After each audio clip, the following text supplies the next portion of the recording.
Foram 6 indicações ao Oscar e 2 vitórias. Melhor roteiro adaptado e melhor ator, que torna Anthony Hopkins, aos 83 anos, no mais velho a ser premiado com a estatueta. Merecidíssimo, merecidíssimo. Meu pai é de uma sofisticação ímpar. Essa pequena obra-prima teve sua gênese nos palcos franceses.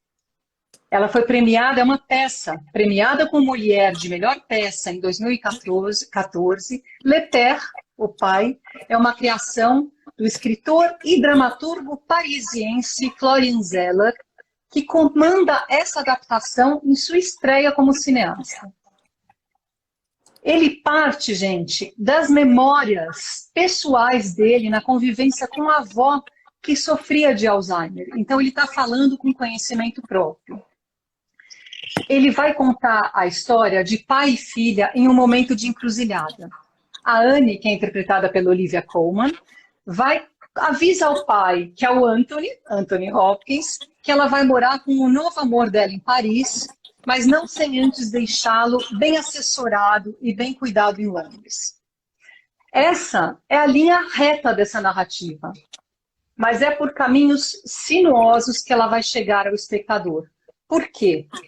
Porque a perspectiva é do Anthony, que, claro, apresenta sinais de Alzheimer, como perda progressiva da memória, mudança de humor e desorientação. Essa doença, pessoal, ela já foi retratada no cinema com sensibilidade outras vezes. Só citando alguns aqui, Amor, Ellie John, Para Sempre Alice, mas é a primeira vez que a gente entra na pele desse paciente, dessa pessoa que está sofrendo de Alzheimer. Nós somos os olhos do Anthony. O diretor cria uma mise-en-scène muito engenhosa. Ele coloca o público em posição ativa, literalmente. Nós estamos juntos na cena, nós temos ação, como se a gente estivesse na cabeça do personagem. Vocês, quem já viu, repare que é claro, como é uma peça, é praticamente só um cenário. Aquele apartamento em que ele mora com a filha Anne e do qual ele acredita ser proprietário. O apartamento é personagem, sim. Não só o ambiente se transforma sem aviso, que seja em mudança de cores, na disposição de imóveis, objetos, como há um entra e sai de pessoas que o Anthony nunca tem certeza de quem elas são. Isso é muito angustiante, é um processo muito aflitivo. O público entra nesse labirinto mental junto com o protagonista, tentando encaixar as peças de um quebra-cabeça ajambrado minuciosamente, e no qual os espaços estão em constante metamorfose. Observar a direção de arte desse filme é um desafio, porque tudo está mudando o tempo inteiro, seja um quadro, seja um objeto. A cabeça do Anthony, a gente nunca tem certeza se o que ele está vendo é real ou não. Até nos figurinos. Esse é um enredo muito enigmático, embalado por uma trilha sonora cortante do italiano Ludovico Einaudi. Houve até, gente, uma curiosidade, não é a primeira vez que o pai chega aos cinemas. Teve uma adaptação francesa chamada A Viagem de Meu Pai, num estilo comédia completamente diferente. A Viagem de Meu Pai também está disponível em streaming. O Florian Zeller, o diretor e dramaturgo, ele escreveu o roteiro de Meu Pai, que foi premiado com o Oscar, em parceria com Christopher Hampton. O Christopher Hampton é também um dramaturgo que migrou para o cinema como roteirista de sucessos como Desejo e Reparação e Ligações Perigosas. O motivo para o Florian Zeller transpor esse texto original do francês para o inglês é um só: Anthony Hopkins. O desejo que ele fosse interpretado, que seu protagonista fosse interpretado pelo ator, era tão grande que ele mudou o nome original do personagem, que era André, nos palcos, para Anthony.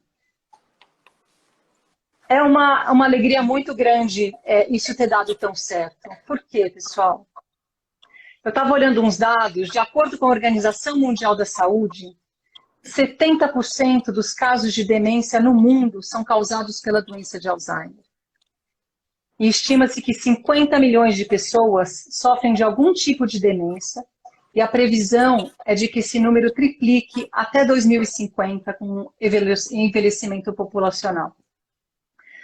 Meu pai é uma obra lapidada com perfeição por um cineasta cuja experiência própria mostrou que amar não é suficiente para aplacar os desafios dessa doença. A compaixão é a peça primordial nesse quebra-cabeça cinematográfico e que pede uma reflexão cuidadosa sobre o estigma do Alzheimer. É claro que é por isso que a gente está aqui. A partir de agora eu vou passar a palavra para as nossas convidadas. Bom, boa noite a todos, é um prazer estar aqui de volta, né, nesse bate-papo, tentando, né, fazer uma análise desse filme, que é uma beleza, né, o que ele traz, né, o que ele promove na gente, não é? Como a Suzy já disse, é através, então, do personagem Anthony, né, que nós vamos entrando, né, nas mudanças, né, que vão ocorrendo em seu mundo mental, né, a partir do seu declínio, né? Você falou do Alzheimer, não é? A gente acho que pode falar de demência, né? Algo que surge, né, em consequência do próprio envelhecimento, né? Que pode enfim, qualquer um de nós, né, pode chegar a isso, né? A gente não sabe exatamente, né, quais são as causas, né? A doutora depois provavelmente vai explicar melhor, mas, como você disse, o número é altíssimo, né? E isso é algo que é consequência do próprio envelhecimento, né? Eu vou falar um pouquinho, né, de uma teoria geral do amadurecimento para a gente entender o que ocorre, né, em relação ao ser humano. Vou usar como referência. Olha, entraram todas. Conseguimos. Todo mundo junto, pronto. Obrigada, Su. Bem-vinda. Que bom. Ótimo. Então, como eu estava dizendo, eu vou falar um pouquinho de uma teoria geral do amadurecimento, não é? Que é a teoria do Winnicott. Eu já citei também várias vezes esse psicanalista, é um psicanalista inglês, que ele diz, né, que o ser humano nasce, como todos nós sabemos, né, o recém-nascido vem ao mundo, né, e essa fase inicial ele chama de dependência absoluta, né, porque o bebê depende absolutamente, né, dos cuidados da mãe, principalmente, de todo o entorno dele, não é? E esse indivíduo, né, esse bebê, né, vai crescendo, né, vai caminhando para uma segunda fase que ele chama de dependência relativa, né, que é quando a criança, né, já começa a ter uma certa autonomia e vai caminhando rumo à independência, né, que é o nosso caminho, né, para a vida adulta. E que a gente sabe, não é? Ele fala rumo à independência, porque a gente nunca atinge, né, uma independência total. Uns mais, outros menos, não é? E, inevitavelmente, por isso que eu disse, é algo que pode acometer a qualquer um de nós, né? Isso, em termos de longevidade, é uma coisa que, né, se espera, não é? A gente entra no declínio, né, na fase do envelhecimento.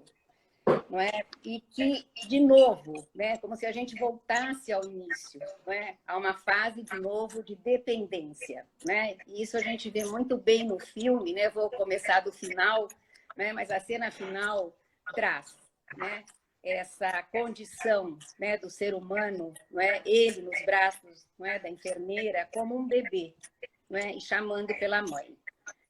Então, eu estou pontuando, né, como se dá esse desenvolvimento, né, é como se fosse uma volta, né, de um início de dependência absoluta para um final, né, onde o ser humano, né, se é acometido com uma doença como de Alzheimer, mas pode ser qualquer outra doença, né, ou como algo decorrente do próprio envelhecimento, ele passa a depender, né, dos que estão à sua volta.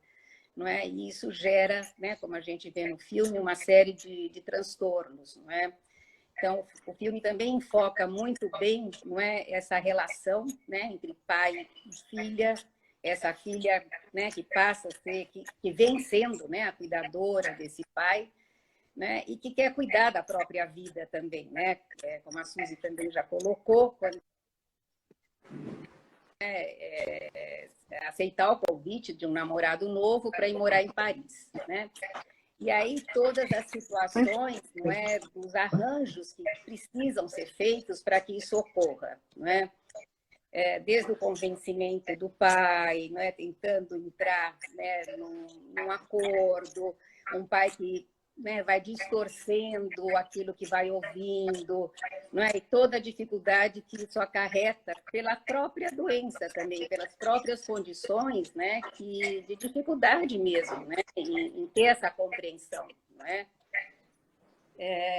E por que ocorre isso? Por que essa dificuldade? Porque ele, né, é o que a gente vê no filme, ele vai tendo também uma dificuldade em aceitar, não é, as cuidadoras, alguém que cuide dele. Como ele diz, ele ressalta em vários momentos, eu sou um homem inteligente, né?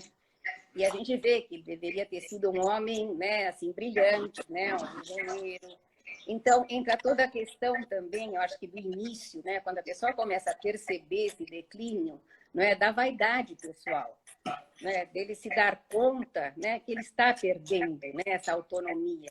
Daí a dificuldade em aceitar, não é, as propostas, né, de cuidadores, não é, e, enfim, toda a situação que se cria, não é, com quem está à sua volta.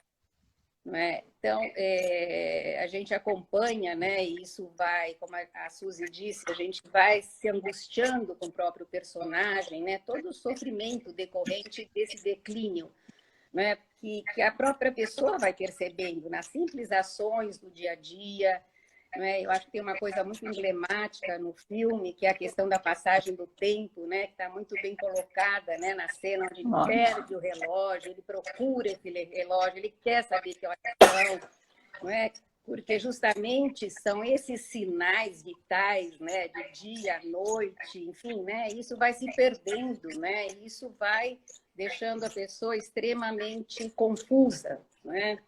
Então, esse é um ponto, não é, que eu acho que o diretor traz muito bem, né? A dificuldade que a gente vai tendo também entender que dia é, se foi ontem, se é amanhã, quando foi, do que ele está falando, não é?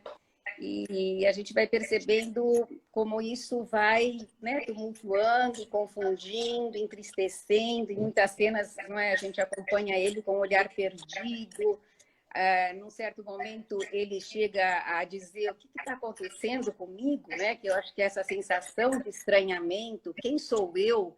No sentido assim, eu já não sou mais quem eu era, né? Aquele homem inteligente, brilhante, né? Quem sou eu, não é? Então, é essa dor mesmo, né? Esse sofrimento, não é, do próprio envelhecimento, não é, que uma doença vai, acho que isso fica mais, né, ressaltado, não é? E, enfim, eu estou trazendo a questão dessa perda de autonomia e a necessidade dos cuidados. Falhando um pouquinho. Não é? E que mais? Falhando um pouquinho o sinal, tia. Vamos ver. E olha que eu troquei aqui as...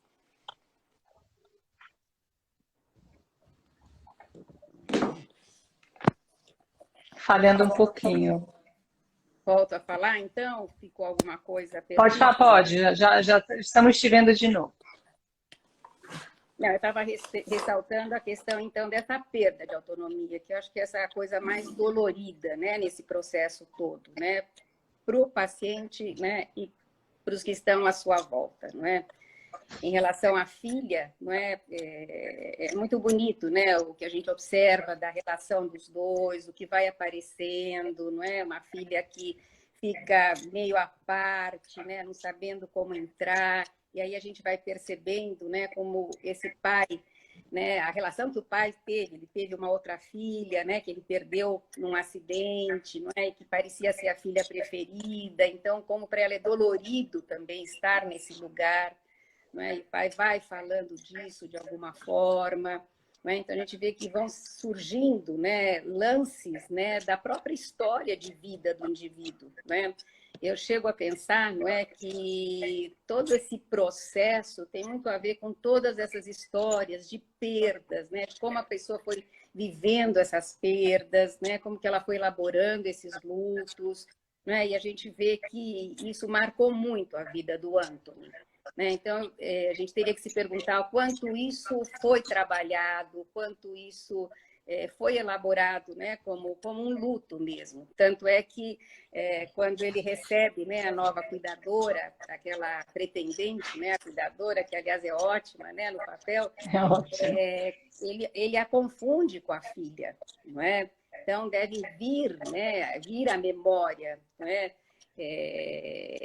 resquícios, né, dessa relação que ele teve com essa filha, disso que ele perdeu, não é? A necessidade de resgatar isso. Uma outra coisa assim que a gente percebe que é muito interessante também na fala, né, é como ele usa a princípio, né, um certo humor, né, para lidar com essas situações, né, que às vezes são bastante embaraçosas, né? E ele usa um pouco do humor, né, acho que até para contrabalançar um pouco, né, isso que está aparecendo, né, que ele talvez não gostaria que aparecesse dessa forma, não é? Quando ele exalta certa, né, a condição dele de bailarino, né, que depois a gente vê que a filha falou, mas pai, como? Você nunca foi um dançarino, né? Quer dizer, tentando ressaltar qualidades, né, para compensar, né, as falhas todas, né, que ele vai apresentando. E aí eu também acho interessante ressaltar que eu acho que isso é muito comum, né? E isso eu acho que incomoda muito ao doente, né? Aí no lugar da cuidadora, né? Quando ela usa termos, né, que infantilizam o paciente, né? O quanto isso é incômodo, não é? Ele se incomoda muito com isso, e é muito comum, né? Isso eu vejo muito, assim, de oportunidades que eu fiquei acompanhando alguém no hospital, né? Todos esses profissionais, não é, que cuidam dessa pessoa, né? Meio que infantilizando a pessoa e ressaltando, não é, essa, lógico, na melhor das boas intenções, mas, né, do ponto de vista do paciente, muitas vezes isso gera um certo incômodo, né? Então, a gente está vendo, né? Não, pode... Isso é uma coisa que a Márcia pode comentar, desse relacionamento diário mesmo, porque é muito difícil você assistir uma pessoa perdendo a conexão não só com você, mas com ela mesma. Sim. Parece que esse fio ele tá se rompendo e é muito doloroso de ver, né? Ele tem consciência disso, não plena, mas ele tem uma consciência, né? Acho que a Márcia podia comentar um pouco dessa vivência, do né? desafio que na é, minha né? família, né? Porque eu brinco que os homens morrem do coração e as mulheres de Alzheimer. Então, tem uma época que até que eu fumava bastante, eu falei, eu quero morrer do coração, porque Alzheimer eu não quero, não. É muito triste. Mas, assim, eu acho que a maior dificuldade, assim, acho que eu comentei numa live que a gente teve sobre um dos filmes, que eu venho de uma família de mulheres muito fortes, né? A minha avó era uma mulher muito forte, eu brinco que ela que mandava no meu avô. A minha mãe se descobriu uma mulher muito forte depois que meu pai morreu e que assumiu mesmo como colocou os pintinhos debaixo da asa e segurou a onda. Quando você vê aparecendo Alzheimer, né, os primeiros sinais de Alzheimer em pessoas muito fortes, é muito doído porque você começa a perder a pessoa em vida. É diferente de quando uma pessoa, nenhuma doença, claro, é agradável, mas quando você perde com Alzheimer, você perde aos poucos e a família sofre muito. Então, eu tive primeiro a minha avó, eu morava ainda com a minha mãe, era solteira, sei lá, morava com a minha mãe e minha avó ficava um pouco com a minha mãe e um pouco com a minha tia. Era uma loucura a casa. É uma loucura porque, assim, ela entrava no meu quarto a noite inteira achando que era o banheiro, ela se apresentava todo dia, ela me perguntava todo dia as mesmas coisas. Minha mãe não tinha muito paciência. E depois, com a minha mãe, como foi uma mulher muito forte, que cuidou muito da família, foi doído ver essa desconexão. começou esquecendo algumas coisas, todo dia tinha uma batidinha no carro, deixava uma panela no fogo. Primeiro você fala assim, esqueceu. A gente chama de esclerosada, né? Até da forma errada do negócio. Só que tem uma hora que eu me vi muito nesse filme, que é quando você tem que tomar as rédeas da situação. Então, eu lembro de eu ir com minhas irmãs, meu irmão acho que na época morava já em Brasília, meus irmãos estão todos aqui na live, inclusive, seria até que eles pudessem falar e eles podem ir participando ali. Mas que nós fomos na casa dela e falava assim, mãe, é o seguinte, agora quem manda somos nós. Chega, você não vai mais morar sozinha, não, você não quer morar com nenhuma de nós também não vamos te colocar em nenhuma clínica, você precisa de uma cuidadora, não quer? Então, assim, quem decide agora somos nós. E essa tomada de rédea é muito difícil, principalmente quando uma pessoa que tinha sido muito submissa, de repente tem que ficar sob o controle dos filhos. Isso você vê claro também no filme, né? Ele fala assim, mas como assim? Você fica até confuso, né? Ela vai morar na França ou não vai morar na França? Foi morar com ele ou não foi morar com ele?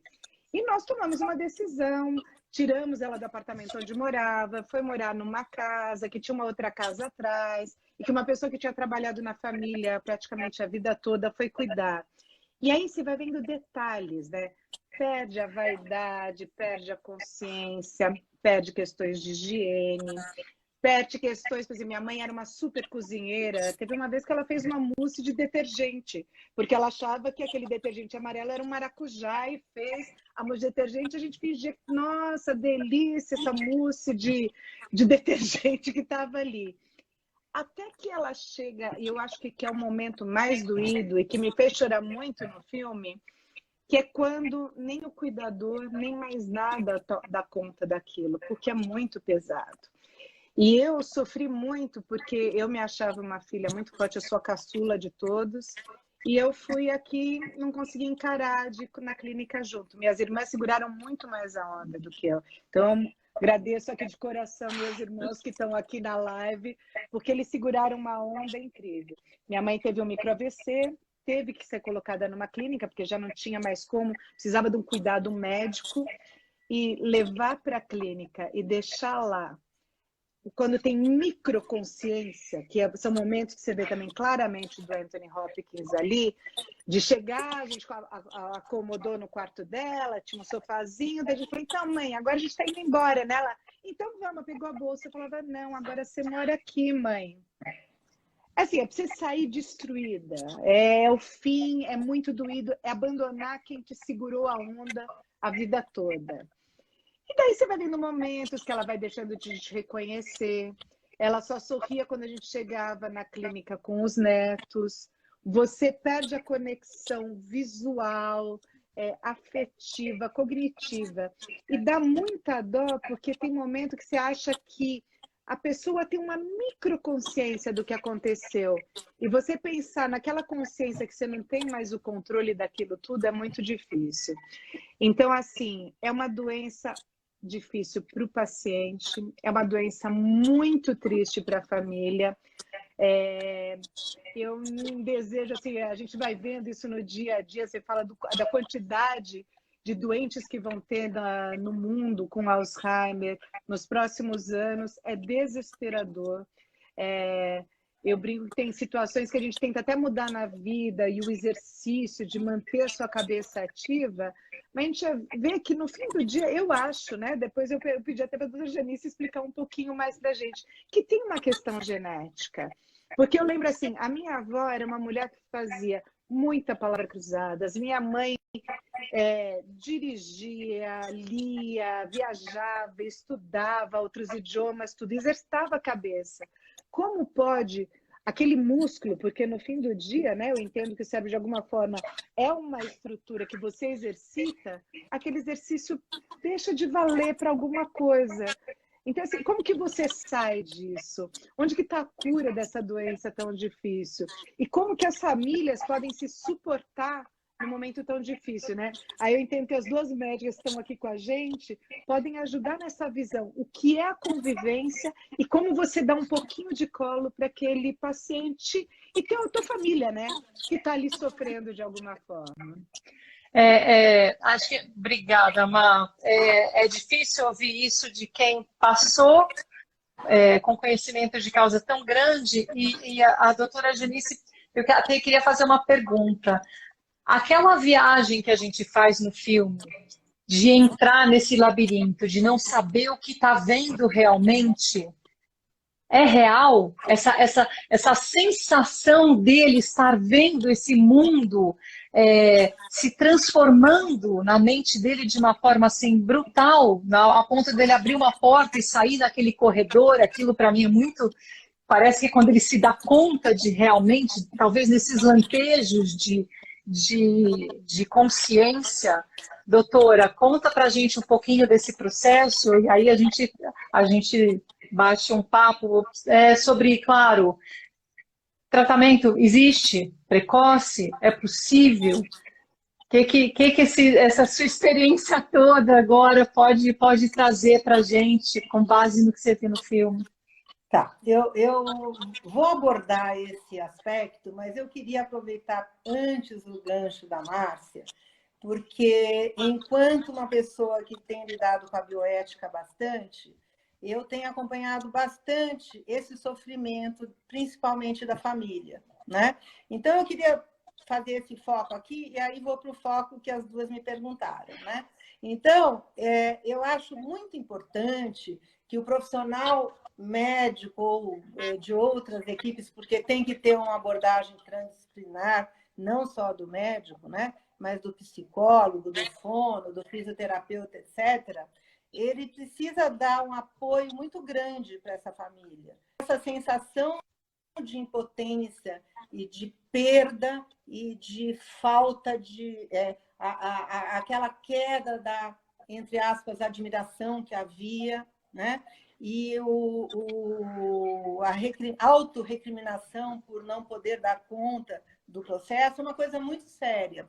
Então, eu até hoje conversei com uma neurologista especializada em demência, né? Que não é o meu caso, eu sou cardiologista e clínica e mexo bastante com idosos, né? Então, a gente acredita que no começo da doença, o paciente tenha alguma ansiedade, sofra, mas nos casos mais avançados, quem sofre muito mais é, de fato, a família. É um sofrimento atroz. Então, essa família precisa ser muito orientada em vários setores, né? No setor da paciência, no setor da não autorrecriminação, no setor da escolha de quando passar a ser o pai do pai ou da mãe, ou mãe do pai ou da mãe, que tem o momento de virar a chavinha, e isso é muito difícil, né? O lidar com a impertinência desse pai ou mãe, né? E daquela determinação daquele que sempre mandou, sempre foi o fortão, né? É uma coisa bem delicada, é um momento muito difícil, e outro momento muito difícil da escolha de quando mandar para casa de repouso ou não, porque muitos dizem que nunca queriam e manifestam como esse manifestava, né? Então, por que eu estou tocando nesse foco? Porque eu acho que em todo esse processo é muito importante que se converse antes, entendeu? Então, por exemplo, você, Márcia, que passou por isso, vai vivenciando com seus próprios filhos e se isso acontecer, você gostaria que fosse feito isso ou aquilo. Dessa maneira, eles podem ter uma atenuação do sofrimento pelo que eles vão passar, né? Eles sabem as suas diretivas antecipadas, entendeu? Então, eu acho que hoje em dia ainda se fala muito pouco de diretivas, eu não digo de um papel escrito e feito no tabelião, né? Mas uma conversa entre as famílias que é pouco usada hoje em dia, né? As pessoas não falam de morte, não falam de doença, as crianças não vão ao hospital, não vão ao velório, não vão ao cemitério.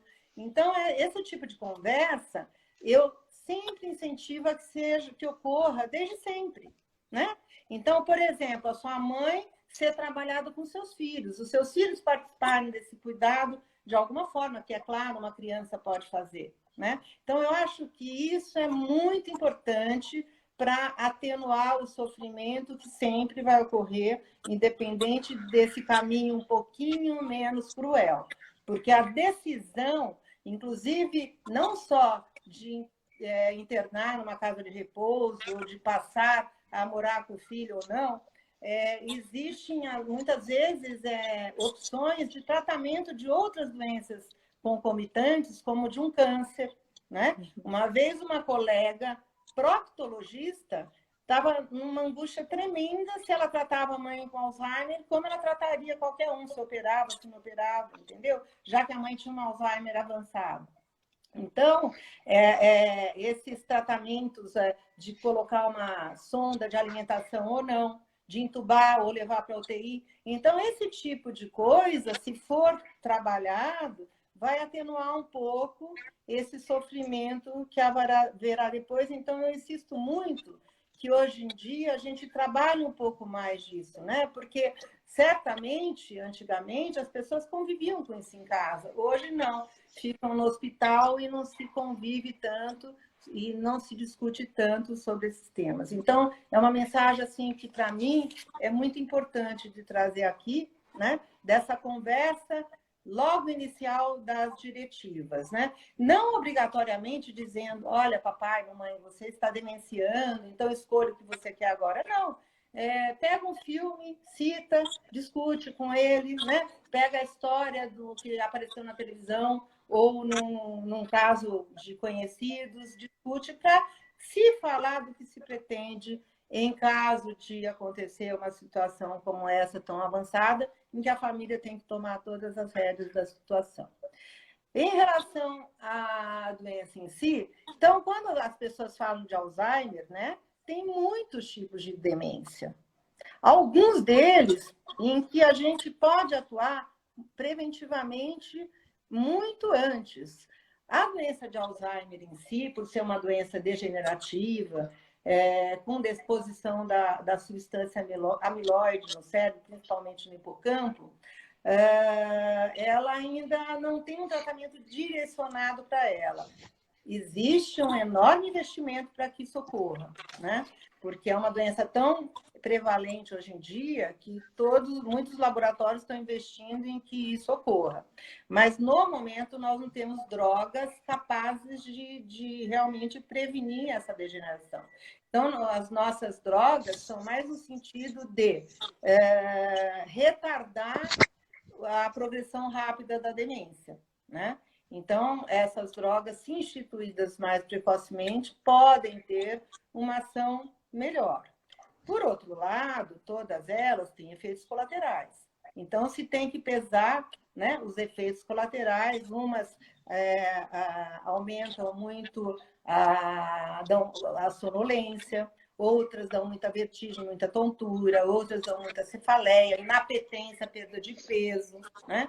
Então, tratar também é difícil por conta desses efeitos colaterais e nós não temos ainda uma medicação específica para atuar em evitar. A Márcia tocou no assunto de que a avó, a mãe eram super ativas e, apesar disso, tiveram. Realmente, isso pode acontecer, né? Existe uma carga genética, existe, mas em algumas demências principalmente, mas outras não. E existem demências vasculares, essas sim, você pode prevenir se você tratar bem o paciente. O cérebro tem muitas caixinhas. E no quadro das demências, quase que todas elas estão alterando, né? Então, você tem que incentivar todas as caixinhas, não só um setor, né? Então, esportes, né? Exercício físico está comprovado, é uma coisa que faz muita diferença. O estímulo de terapia ocupacional de diversas formas, não só a tal palavra cruzada ou o sudoku, como muita gente pensa, né? Mas estimular o contar histórias, o ir ao teatro, dança, música em geral, e tem muitos trabalhos comprovando que a música é um dos elementos importantíssimos na prevenção da demência, né? Então, é importante, durante a vida pregressa, investir nisso, né? Numa boa qualidade de vida, com exercícios, com dieta adequada, com sono adequado. E aí eu peco porque eu durmo muito pouco, então eu fico pensando que já eu estou começando também a ficar um pouquinho demenciando, né? Então é importante um sono adequado, e aí a apneia do sono traz um sono muito ruim, então é preciso que isso seja visto, né? E alegria em volta, né? Porque existe muito isso do idoso se separar dos jovens. O convívio com o jovem, com a criança, é uma coisa fantástica para estimular o idoso. As artes em geral, né? Pintura, escultura, todas elas, né? São muito importantes. Então, acho que assim é fundamental a gente pensar sempre nessa prevenção e na prevenção das doenças que são fatores de risco para a demência, como os processos vasculares, né? Tanto de trombose nas artérias, como tem do coração, como também de êmbolos cardíacos, que é uma coisa muito, muito frequente em quadros demenciais vasculares, né? São coágulos que vêm do coração. E muitas vezes esse diagnóstico não é feito, e se você conseguir que não hajam tantos micro AVCs, né, você evita uma demência mais acentuada. Então, quando o paciente começa, né, com esse quadro, além da prevenção que todos devem fazer, se deve dar uma atenção geral para todos esses fatores, para ver se não tem uma causa que você possa nela realmente atuar e evitar que haja uma degeneração maior, né? Então, existem também demências de origem infecciosa, que são mais raras, né? A própria doença de Parkinson também pode cursar, e os próprios quadros psiquiátricos, e aí a doutora Adriana pode até complementar, podem levar a uma maior incidência de demência, tanto a depressão importante quanto o transtorno bipolar, né? Cursam com demência mais precoce do que a maioria da população.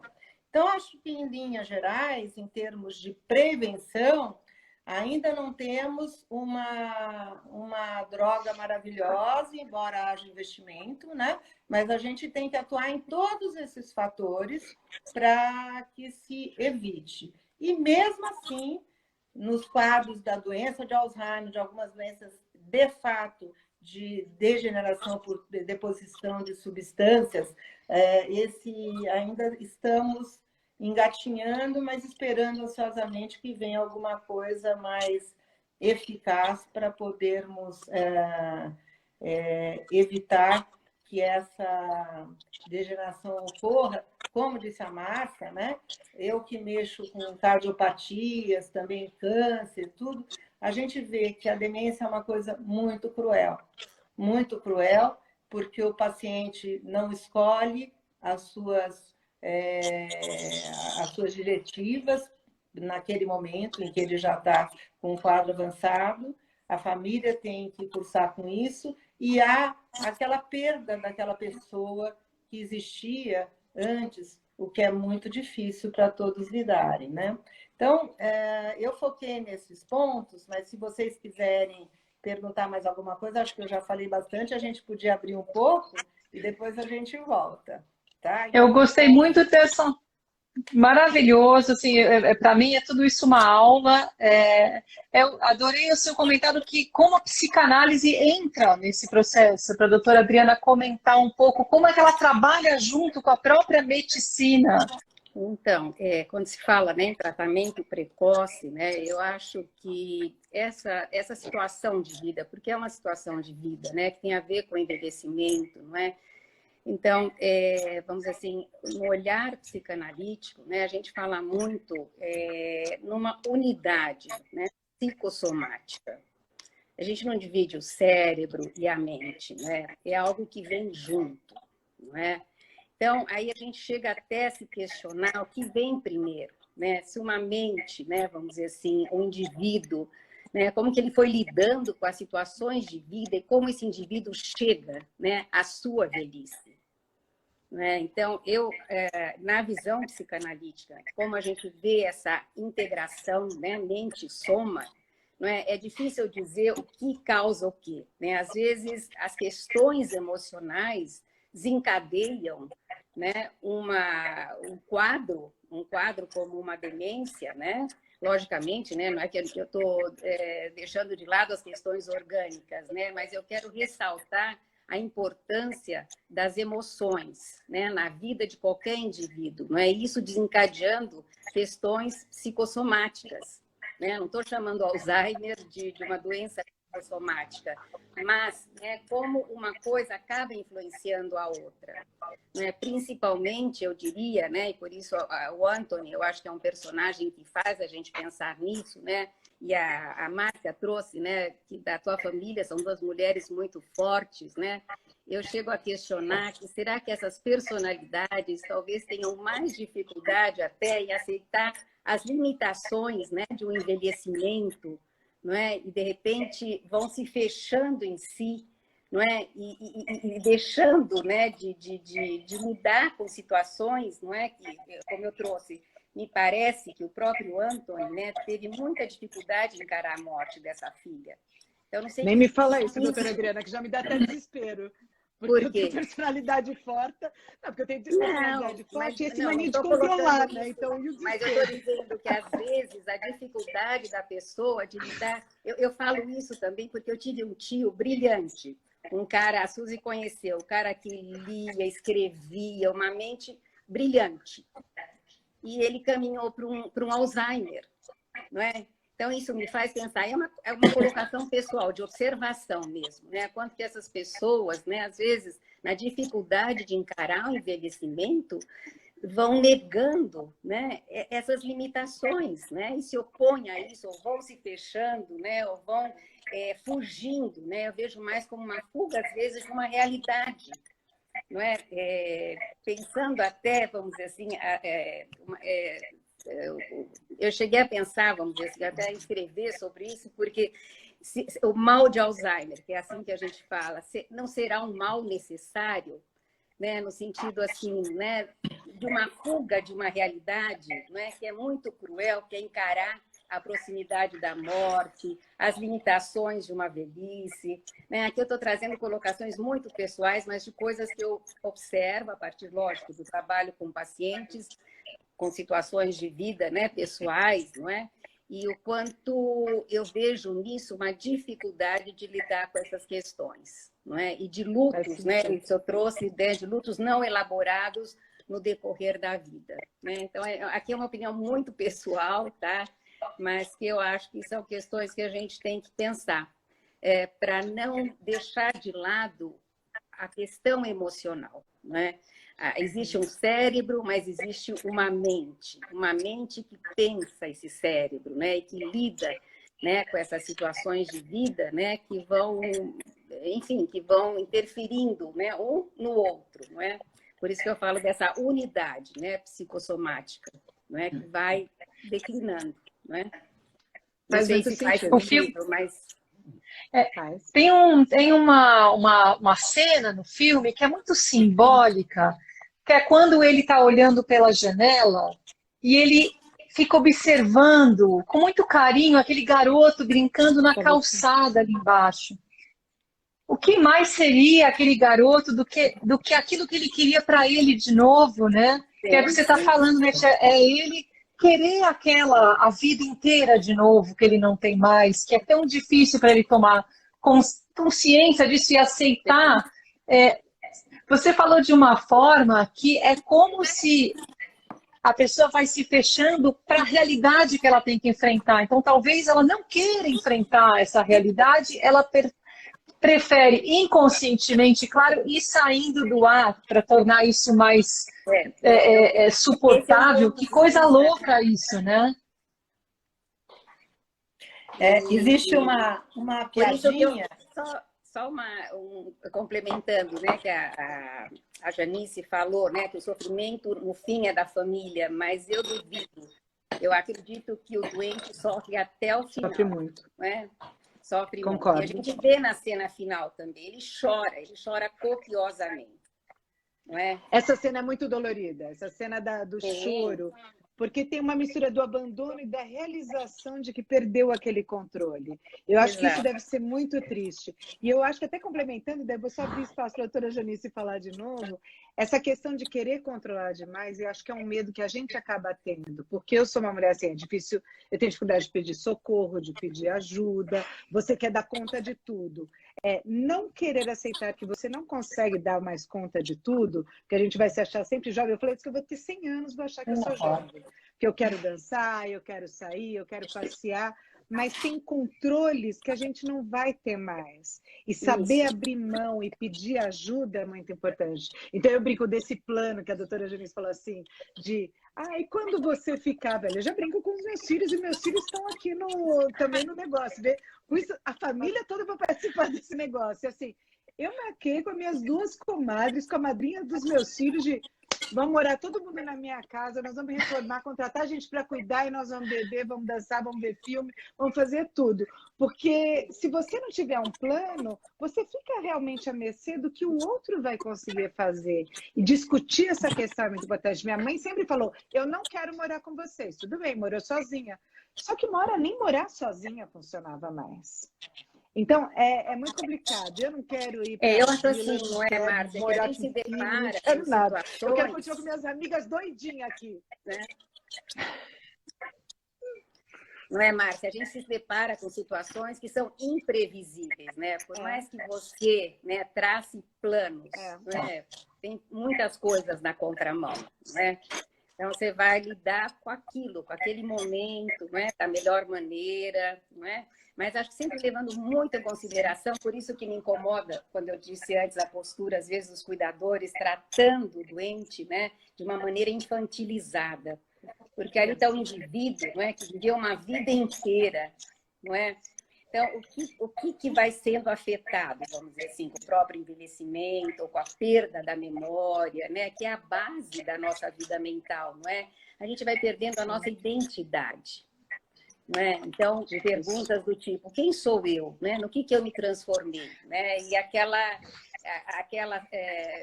uma das frases finais que ele fala, eu sinto como se eu estivesse perdendo as folhas, como se eu fosse uma árvore perdendo as folhas. Não é? Então, essa clínica, não é? Que é tão difícil, não é? Tá. Por isso que eu vou nessa linha um pouco dessa coisa da defesa, de uma defesa natural, né? De se fechar, né? Como um refúgio, né? Aí a gente pode comparar até autístico, né? Às vezes é tão difícil de enfrentar, não é? São as defesas que a gente tem, mentais, né? Eu ia brincar, né? Que dizem que tem uma piadinha que diz assim, que a gente, quando envelhece, não enxerga direito para não ver que está velho, não ouve direito para não ouvir o que estão falando que você está velho e vai demenciando para não perceber quanto você está perdendo, né? E daí o médico vem e dá remédio, né? Mas uma coisa que eu queria citar aqui, que diferentemente desse filme, a gente vê com certa frequência, são as alterações importantes de humor. Então, por exemplo, tem pacientes que ficam extremamente ansiosos, né? Com medo de tudo e não conseguem sair de perto do filho, eles não conseguem ter autonomia nenhuma. Tem pacientes que têm uma irritabilidade acentuada, e aí não para o cuidador, isso foi falado no filme, né? Porque briga com o cuidador, é muito comum dizer que estão roubando, né? Tem a história do relógio, né? A demência, muitos deles, eles acham que o filho está roubando. Então, você imagina você, enquanto filho, ser chamado de ladrão do seu próprio pai ou mãe é uma coisa horrorosa, né? Mas muitas vezes falam que roubou o colar, que isso, e às vezes um colar que a própria mãe deu, né? Vê no pescoço da filha e disse que a filha roubou. E a parte de alterações sexuais também, isso eu digo que é uma coisa muito triste, né? A filha que está acostumada com a mãe que nunca falou palavrão, que sempre teve um certo comportamento, de repente fala vários palavrões, fala que quer ter relação sexual e tem uma sexualidade exacerbada, porque dependendo do ponto em que pega, né, pode acontecer. O pai que fala gracejos feios para ou para a cuidadora, ou para um próprio membro da família, como isso acontece, né? Para a neta, para a filha. É uma coisa muito triste, né? E outra coisa nessa mesma linha é que, às vezes, esse tipo de agressividade, né? Aí vão os tratamentos que são não da própria doença, mas dos sintomas da doença. Você tem que usar drogas psicotrópicas, né? Ou antipsicóticas, que podem dar sonolência, podem dar outros sintomas, né? E a pessoa, às vezes, fica muito sonolenta. Então, aquela dualidade da família, de ter uma pessoa muito agressiva ou muito amolecida, sonolenta, é uma coisa muito difícil. É um ponto muito difícil e, às vezes, o profissional não consegue um equilíbrio perfeito, né? Muitas vezes não consegue, e a família fica muito triste de deixá-lo sonolento. Mas, por outro lado, às vezes ele passa noites e noites insônias, ou agredindo, batendo, né? Bate, belisca o cuidador, a família joga prato, joga coisas, né? E você tem que usar o antipsicótico ou psicotrópico e leva a pessoa que fica dormindo, sonolenta, que é uma coisa que é muito triste para a família. Então, essa dificuldade no tratamento desses sintomas associados também leva muito sofrimento para o paciente e para a família, e até para o cuidador que não é família, né? Tem cuidadores que assumem o paciente como seus, e eles sofrem muito com isso, né? E muitas vezes as famílias até dão muita responsabilidade para um cuidador profissional que não é dele. E a gente vê, por exemplo, na hora de dificuldade com a comida, que começa a engasgar, ter muito cuidado com isso, de fazer um tratamento de fono para evitar, para minimizar, né? Então, são todas as coisas correlatas que vão acontecendo e que, além disso tudo que nós falamos, são extremamente onerosas, né? Muito onerosas. E aqui nesse país, onde a lei trabalhista é terrível, o fato de você ter que ter um cuidador, que às vezes fica 24 horas, tem a lei trabalhista. Então, como você lidar com tudo isso é muito complicado. E muitos pais que disseram, nunca me ponha no asilo. Se você puser no asilo, eu nunca vou me conformar no asilo, né? Na casa de repouso. Vem então, a culpa junto, né? É um peso tremendo, né? Eu queria que vocês fizessem uma finalização cada uma para a gente poder fechar, já deixando aqui o meu agradecimento de coração por poder estar tão bem acompanhada hoje, para a gente falar desse filme maravilhoso. Dá para ficar horas. Verdade. Olha, acho que a única coisa que eu posso falar é assim, de quem viveu a doença na família, é um momento de demonstração de amor extremo, extremo. É você colocar no colo aquela pessoa que te carregou de alguma forma, seja sua mãe, sua avó, seu irmão, o que for. E tem que ter muita força, muita resiliência. Eu só espero não ser nunca esse fardo para os meus filhos. E como a doutora Janice, se for falar mais palavrão do que eu já falo, daí coitado da minha família. Aí danou de vez. Mas só uma brincadeira à parte aí, não é fácil. É muita doação e muita vontade de acolher depois que você foi acolhido em algum momento da sua vida. É só um momento de força e conscientização mesmo. Eu vou complementar, então, isso que eu concordo plenamente, né? E insisto na conversa, nas diretivas, enquanto bem, né? Do ponto de vista emocional e neurológico, e que os cuidadores entendam que eles também são humanos e que podem errar e que podem, em algum momento, não entender o que ter que fazer ou até optar por alguma coisa que talvez se arrependa, né? São humanos e isso pode acontecer perfeitamente, porque é uma situação muito difícil. E a conversa sempre, até para todos da família entenderem e ajudarem, porque o cuidador familiar que está mais direcionado para aquilo, ele é muito sobrecarregado. Então, todos os outros têm que ter muita paciência com ele, né? Então, no caso, o cônjuge, os filhos, né? Então, para terem esse carinho e essa paciência com aquele cuidador que está envolvido nessa missão, porque talvez um dia eles mesmos precisem desse cuidado também. Bom, Doutora. será que eu encerro com uma citação do Winnicott, né? Que eu acho que é um psicanalista que contribui muito para a gente pensar essas questões da vida, não é?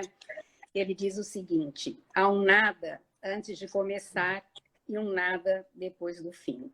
A vida se constitui nesse intervalo entre esses dois nadas. E ele complementa dizendo que a nossa tarefa é continuar amadurecendo e manter-se vivo até a morte. Então, com isso eu ressalto, né, a dignidade, né, da vida humana, não é? E de todos que estão à volta de uma pessoa que, com uma doença dessa, vai perdendo a sua dignidade, não é? Então, de exercer, né, o que a gente... essa função, não é, primordial, que é a função materna, que é o acolhimento, né, frente a esse sofrimento, não é? Então, poder estar junto, não é? E, enfim, e pegar no colo, né, essa pessoa, né? É isso. Olha, meninas, um beijo. Obrigada, Um beijo, obrigada, beijo, obrigada. beijo. Obrigada. Boa noite para todo mundo. Até a próxima. Um beijo. Obrigada. Obrigada. Tchau.